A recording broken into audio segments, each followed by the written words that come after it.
শেষ পর্যন্ত নিউ ইয়র্কে আসছি ভাই। এখন যাচ্ছি সিনেমা দেখতে। আমি দুই একজনের সাথে কথা বললাম, জানেন এখানে যারা আমার পুরনো বন্ধু বান্ধব আছে মোটামুটি সবাই সিনেমাটা দেখে ফেলছে, কিন্তু বাংলাদেশ থেকে যে সমস্ত রিভিউ আসছে, আমি স্টকওয়ে বসে যে সমস্ত রিভিউ দেখছি, আমি আসলে ডিসহার্টেড। এই যে সমস্ত ইউটিউবাররা উল্টাপাল্টা কথা বলছেন যে ছবিটা চলছে না বা ভালো যাচ্ছে না বা ভালো লাগে নাই, এই ব্যাপারে নিউ ইয়র্কবাসী যারা সিনেমা দেখছে তারা ম্যাক্সিমাম বললো যে ছবি ভালো, গুড গুড পিকচার। হ্যাঁ, তারা একদম এটা বলে না হাই কোয়ালিটির কোনো একটা কিছু হয়ে গেছে, বাট গুড মুভি, একটু সাসপেন্স আছে, থ্রিলার আছে, একটা সাইকো থ্রিলিং ছবি তারা আগে কখনো দেখে নাই। বেসিক্যালি এখন যদি বলতে হয়, আমি সেই সমস্ত ইউটিউবারদের বলবো যারা বদনাম করতেছেন তারা সিনেমা বোঝেন কতটুকু। দেখেন নিউ ইয়র্কবাসী যারা আছে এরা তো একটু গ্রেডেড পিপল না, এরা লেখাপড়া জানে, বহু বছর যাবৎ আছে, পৃথিবীর বিভিন্ন সিনেমা ওরা দেখছে। ইদানিংকালে বাংলাদেশের সিনেমা দেখে, সেটা তুফান দেখছে, রাজকুমার দেখছে, প্রিয়তমা দেখছে, এরপরে এসে দরদ দেখলো। তো দরদ দেখার পর যখন তারা বলে যে না ইটস এ গুড মুভি, একটা অন্য লেভেলের ছবি, অন্য টাইপের ছবি, এই ধরনের ছবি বাংলাদেশে হওয়া দরকার, তারা তো এইটা বলছে না যে ছবি একদম ফাটায়া ফেলাইছে। তুফান ভালো চলছে, প্রিয়তমা ভালো চলছে, তারা এটাও বলে তুফান প্রিয়তমার সাথে যদি গল্পের কম্পেয়ার করেন তাহলে অবভিয়াসলি দরদ অনেক বেটার ছবি। কিন্তু আমাদের দেশের কিছু ইউটিউবাররা বলছে যে না এইটা নাই, ওইটা নাই, মামুন ওই করছে, ছবিতে যে ড্রব্যাকগুলো আছে এগুলো তারা বলছে, যেটা আমি সিনেমা দেখার পর একটা রিভিউ করব। এদের কথা হলো যে ডাবিংয়ে কিছু প্রবলেম ছিল। ভাই এটা তো সত্য কথা, এটা নিয়ে আমরাও বলছি, আমি আমার আগে ভিডিওতেও বলছি যে মামুন তো পারত গানগুলাকে অন্তত বাংলায় শ্যুট করতে, সে সেটা না করে হিন্দিতে শ্যুট করে বাংলায় করছে। এই লিপসিংকের জন্য একটা ডিস্টারবেন্স হয়েছে কিছু পাবলিকের কাছে, কিন্তু তারা এটা নিয়ে এত মাথা ঘামাচ্ছে না। কারণ কি, দে আর মানে একটু ডিফারেন্ট টাইপ অফ পিপল। আমি বারে বারে বলি, নিউ ইয়র্কের যে দর্শক আপনারা বিভিন্ন মানে চ্যানেলের মাধ্যমে দেখছেন, বিভিন্ন ইউটিউবের মাধ্যমে দেখছেন, এই দর্শকগুলা বেসিক্যালি বোঝে সিনেমা। এরা যখন ভালো বলে তখন আপনি আমি খারাপ বললেই তো হবে না। সেল কেমন হচ্ছে বাংলাদেশে আমি জানি না, 3 দিনের মাথায় কি অবস্থায় আছে। গতকালকে পর্যন্ত 85% সেল ছিল, আজকে কতটুকু আছে জানি না। দেখেন উইকডেজ মানুষ কাজ করে, এখানে মানুষ তো ফাঁকিবাজ না যে কাজ ফালাই দিয়ে সিনেমা দেখলাম, তা তো করে না। তারা সিনেমা দেখে কাজের পরে এসে, এই যে কাজের পরে এসে 8টার সময় শো দেখা বা 6টার সময় শো দেখা টাফ। তারপরে দেখে পয়সা খরচ করে দেখে তার ভালো রিভিউ দেওয়ার তো কোনো দরকার নেই। আমি তো তাকে কোনো ক্যামেরা নিয়ে রিভিউ কথা বলি নাই। আমি আমার যে 2 পরিচিত আছে তাদেরকে জিজ্ঞেস করলাম কেমন লাগছে সিনেমাটা, ভালো বলছে, ওরা অলরেডি দেখে ফেলছে, এবং একজন তো বলছে আবার দেখবে। তো একটা ছবি যদি মানুষ রিপিট করতে চায়, সেই ছবিটাকে যদি আপনি বা আমি খারাপ বলি, এটা কি কোনো কথা হইলো? বা এটা তাতে করে স্পষ্টত প্রমাণিত হয় যে এই যারা বলে এরা সব সাকিব হেটার্স, বা যারা বলে এরা সিনেমা বোঝে না, বা যারা বলে এরা অতিবদ্ধ বাংলাদেশের। এনিওয়ে, আমি এখন যাচ্ছি সিনেমা হলে, আমি এখন দেখবো, দেখে আমিও একটা রিভিউ দেবো। আমিও যদি রিভিউস না, আমি কোনো ফিল্ম ক্রিটিক না, আমি সিনেমা বানাইছি ঠিকই, কিন্তু কারোর সম্বন্ধে মানে ক্রিটিসাইজ করার মতো অ্যাবিলিটি আমার নাই। কারণ সিনেমা এমন একটা বিশাল ব্যাপার যে আপনি যে খুদ ধরতে চান অনেক ধরতে পারবেন। অনেক সুপারহিট ছবির ক্রিটিক করতে গেলেও 50টা ভুল আমরা ধরতে পারি, আবার অনেক খারাপ ছবিকেও ভালো বলতে পারি। যদিও মানুষ বলে ক্রিটিকাররা নাকি পয়সা খেয়ে করে।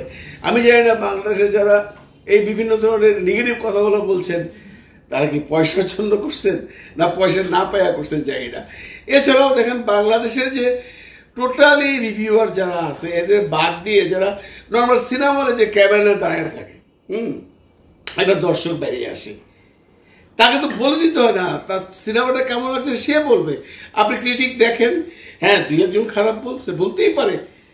কোন সিনেমাটা 2-1 খারাপ বলে? তুফান সম্বন্ধে 2-1 খারাপ মন্তব্য করে নাই, রাজকুমার সম্বন্ধে করে নাই, প্রিয়তমার সম্বন্ধে করে নাই, তখন তো আপনারা কোনো কথা বলেন নাই। এই আপনারাই তখন ভূয়সী প্রশংসা করছেন।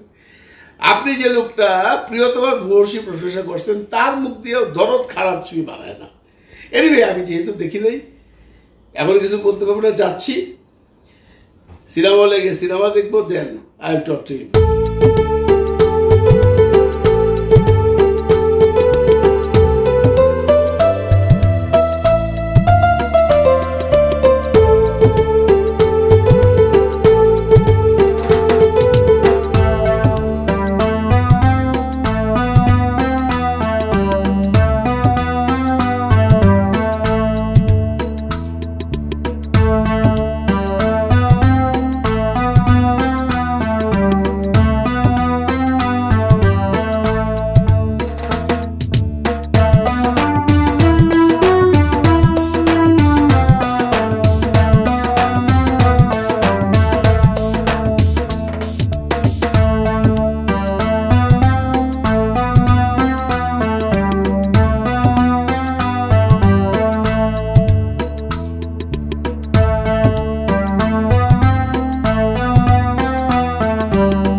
গার্ডেন সিনেমা নিউ ইয়র্ক, এইখানে আসছি দরদ দেখতে বন্ধুরা। আমি যাব সিনেমা হলের ভিতরে এখন।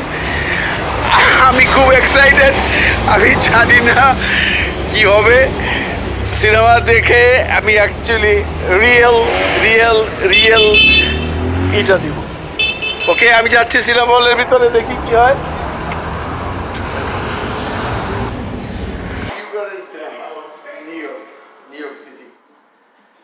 আমি আসছিলাম অনেক অনেক কষ্টের পরে আসছি, কিন্তু এখন অলরেডি সিনেমা স্টার্ট হয়ে গেছে, মানে 10 মিনিট আগে। তো আমি তো কেন 10 মিনিট পরে দেখবো, ওদেরকে জিজ্ঞেস করলাম, হলো 10 মিনিট সেম গুড, হলো 80% ফুল আছে। এখন আমাদের বাংলাদেশে তো সবাই বলতেছে দরদ চলে না, দরদ চলে না। এইখানকার লোকজন ছবি বুঝে। আমি জিজ্ঞেস করলাম কালকে শো আছে, বলে কালকেও শো আছে, কালকে টিকিট কেটে ফেলছে অলরেডি। তো এই যে অবস্থা, সেইটাকে নিয়ে আপনারা বলতেছেন দরদ সিনেমা চলে না। এইটা নিউ ইয়র্ক সিটির মধ্যে একটা হল, কিউ গার্ডেন সিনেমা হল, সবাই চিনে, অনেক পুরনো একটা সিনেমা হল। পুরো হলটার মধ্যে 4টা করে হাউস আছে। এখানেও দরদে একটা ফ্যান্টাস্টিক গর্ব লাগে, তাই না? আমাদের নিজের দেশের ছবি, শাকিব খানের ছবি নিউ ইয়র্ক সিটিতে এইভাবে লাগাই রাখছে, মানুষ এসে দেখতেছে। আমি যদি 10 মিনিট আগে আসতাম তাহলে আজকে দেখতে পারতাম, কিন্তু কপাল খারাপ। এনিওয়ে, কপাল খারাপ বলবো না এই জন্য যে আমি আগামীকালকে দেখবো ইনশাল্লাহ। আগামীকালকে দেখে আমি ছবিটা রিভিউ করব এবং আপনাদেরকে রিয়েল রিভিউটা দিব। কারো কাছে ভালো নাও লাগতে পারে, কিন্তু নিউ ইয়র্কের লোকজন যে কজনের সাথে কথা বললাম, ওরা বললো ছবিটা ভালো হয়েছে। ওরা যেটা বলতে চাইছে একটু হাই ক্লাস ছবি।